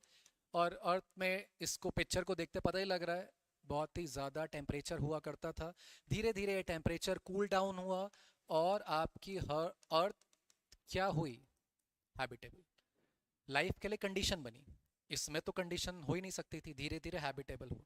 तो बच्चा एक बात कहता है, सर कहता है कि सर आपने बोला कि सबसे ज़्यादा जो दुनिया भर के लोग, चाहे वो साइंटिस्ट भी हों, कौन सी थ्योरी में बिलीव करते हैं, special creation theory, special creation theory. तो क्या कोई ऐसी थ्योरी में भी बिलीव करते हैं लोग, और एनसीईआरटी में क्या मेंशन है कि अर्थ पे जो लाइफ आई है वो बाहरी किसी दुनिया से आई है, एक्सोप्लैनेट से, एक्सोप्लैनेट से। तो देखिए शायद होगी मेरे पास स्लाइड।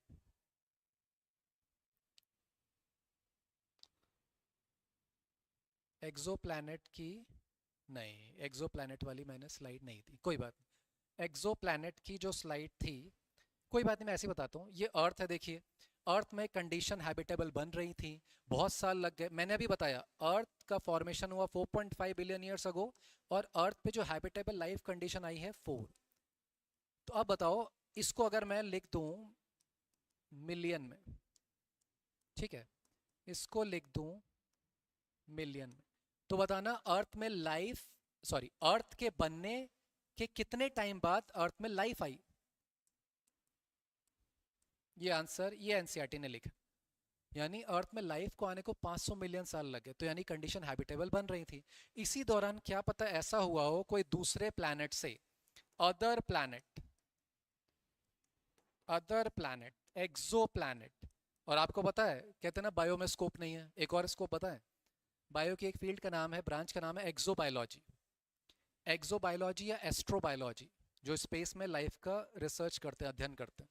तो एक्सोबायोलॉजी बहुत फेमस है। तो मान लो किसी प्लैनेट में लाइफ हो, क्या पता वो स्पोर फॉर्म में हो, छोटे छोटे माइक्रो ऑर्गेनिज्म स्पोर फॉर्म में हो, और वहाँ से आपको पता है कि बहुत सारे एस्टेरॉयड मीटरॉइड्स आते रहते हैं, और उन्हीं के थ्रू शायद अर्थ पे आज से इस दौरान कभी वो स्पोर आ गए हों, और कंडीशन हैबिटेबल पा के वो स्पोर क्या करके जर्मिनेट और लाइफ का ओरिजिन हो गया। This type of theory is called panspermia theory. क्या बुलाते हैं, यानी दूसरे प्लैनेट से अर्थ पे स्पोर के फॉर्म में लाइफ आई हो और यहाँ पे हैबिटेबल कंडीशन देख के जर्मिनेट कर गई हो लाइफ, फर्स्ट लाइफ। इस थ्योरी को कहा गया एनसीईआरटी ने पैन स्पर्मिया थ्योरी। स्पर्म मतलब स्पोर यानी लाइफ, और पैन मतलब होता है वर्ल्ड वाइड, पूरा यूनिवर्स को कहा गया पैन, है ना। तो अब आप समझिए पैन स्पर्मिया थ्योरी। तो बच्चा कहेगा क्या ये थ्योरी भी मानते हैं कुछ लोग, तो एनसीईआरटी में लिखा है, ये कहता है कि आज भी जो एस्ट्रोलॉजी में बिलीव करते हैं, जो कॉस्मोलॉजी में बिलीव करते हैं, एक्सोबायोलॉजी में बिलीव करते हैं, वो आज भी पैनस्पर्मिया थ्योरी को मानते हैं कि ये थ्योरी भी सही हो सकती है। लेकिन बहुत सारी थ्योरीज है अदर अदर, जैसे मैंने दो थ्योरी तो बताई अभी, कौन सी, केमिकल एवोल्यूशन थ्योरी और ये organic evolution theory, biological evolution theory. तो ये सारी चीज़ें तो चैप्टर जब आएगा तो पूरी डिस्कस करेंगे कि कैसे हैबिटेबल बनी, लेकिन अभी इस बात को समझ जाएं कि टेम्परेचर कूल डाउन हुआ। बच्चा कहता है सर ये क्या बनाया आपने, हमने कहा सर ये जो पिक्चर यहाँ पे ली है, ये पिक्चर जाहिर सी बात है पता लग रही है कहाँ की है, एक्वाटिक एनवायरनमेंट है ना, जो आपके ओशन है,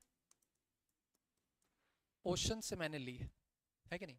और ओशन में भी आप समझ के, मान लीजिए मैंने कोई ओशन है और उसमें उसकी जो डेप्थ है, जैसे आपको पता है जो पैसिफिक ओशन है, पैसिफिक ओशन है उसकी डेप्थ तो बहुत ज़्यादा है, लेकिन हम किस डेप्थ तक जा पाए हैं, या जो डीपेस्ट पॉइंट है अर्थ का उसको कहते हैं Mariana trench. Mariana trench approx लगभग लगभग इतना कह दिया मैंने, 10,900 मीटर या 11,000 मीटर हो गया, लगभग लगभग 11 किलोमीटर नीचे ना, ये सबसे डीपेस्ट पॉइंट मान लो। यहाँ भी लाइफ, और यहाँ लाइफ उसी फॉर्म में है जो ये प्रिमिटिव अर्थ पे लाइफ आई होगी। हाँ स्पोर फॉर्म में है, या बहुत ही ऐसे हैबिटेट में रहने वाले छोटे छोटे बैक्टीरिया, क्या पता वो आर्की बैक्टीरिया हों जो एनारोबिक कंडीशन फॉलो करते हों, है ना। तो उसी में बहुत सारे ऐसे बैक्टीरिया हैं जो गैस फॉर्मेशन करते हैं, देखिए यहाँ पे गैस फॉर्मेशन करते हुए दिख रहा है। तो कहने का मतलब ऐसा ही कुछ प्रिमिटिव अर्थ पे हुआ होगा, ऐसा ही कुछ प्रिमिटिव अर्थ पे हुआ होगा, यानी ये टाइम पीरियड इंडिकेट कर रहा है इसको। अभी इसको मैं अप्रॉक्स लिखता हूँ, मैं मतलब साइंटिस्ट, क्योंकि हमारे पास जो एविडेंस है, जो प्रॉपर एविडेंस है आर्की बैक्टीरिया के, जो एविडेंस आर्की बैक्टीरिया का जो सबसे पुराना हमको फॉसिल वॉसिल मिला है, फॉसिल स्टडी वो मिला है 3.7 बिलियन। तो ये अप्रॉक्सीमेटली होता है, एग्जैक्टली तो कोई नहीं बता सकता, क्लियर है कि नहीं। तो मैंने वही पिक्चर यहाँ पे बनाई है, ये सब आपके ओशन के नीचे की डेप्थ की पूरी पिक्चर है जहाँ पे ऐसे ऑर्गेनिज्म आज भी मिलते हैं, ठीक है ना। ओके टाइम नहीं कंप्लीट नहीं होता, ठीक है लगेगा भी, टाइम लगेगा, पर हाँ नेक्स्ट में कर लेंगे। ठीक है ठीक है, बोल दो है ना, ठीक है ठीक है बिल्कुल। ठीक है, आगे के जो स्लाइड्स हैं इसको मैं आप सबको नेक्स्ट वाली क्लास में पूरा कराऊंगा, ठीक है ना। यहाँ तक की बातें हम इसको एनसीईआरटी से देखिए, रिवाइज करिएगा, पूरी की पूरी बातों को एनसीईआरटी से रिवाइज करिए, कोरिलेट करिए और सारी चीज़ों को कवर करिए, ठीक है।